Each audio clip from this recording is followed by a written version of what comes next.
How you action figure enthusiasts out there, JC here with another T&I toy review.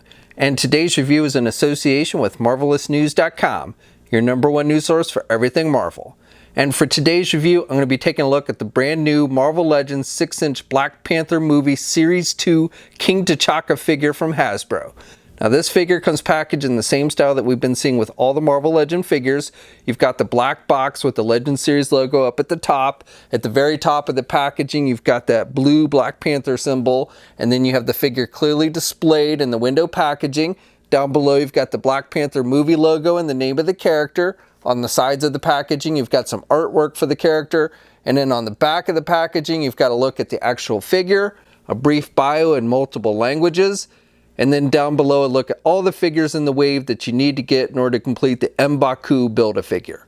All right, let's get this open and take a look at what's inside.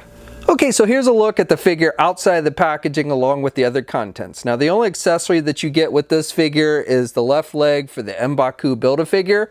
And I will be taking a look at the M'Baku figure in its own review once I've looked at all the figures in this wave, so be sure to check back for that. Okay, so for the figure itself, now the only two things that are new on this figure that we haven't seen before are the head sculpt.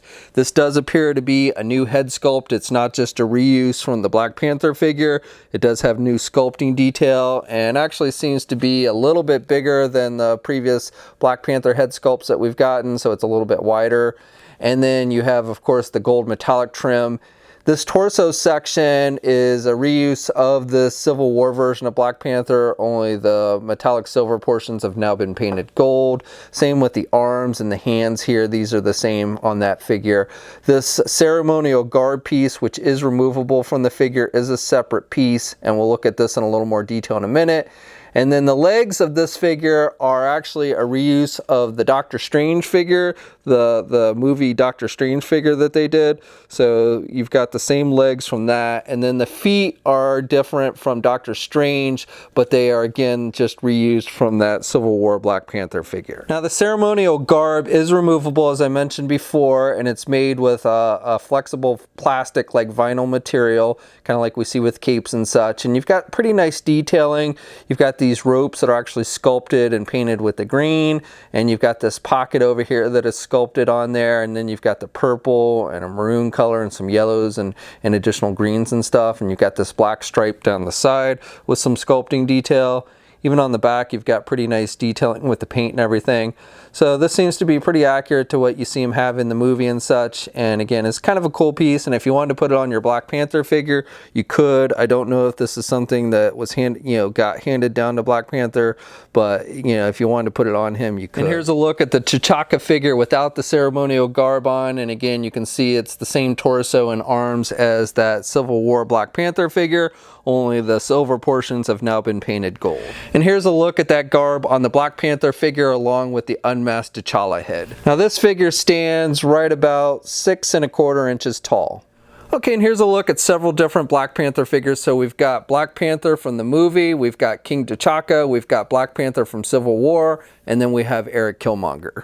For articulation, this is very similar to the Black Panther figure. You can turn the head to the left and to the right. He can look down pretty good, and then you can have him look up pretty good as well. And you get some head pivot with this one. So overall, pretty good head movement. And then with the arms, you can get the arm out pretty good. You've got good rotation there at the shoulder. You do not have butterfly joints. You have a bicep swivel. You've got a double hinged elbow, so he can bend his elbow pretty good.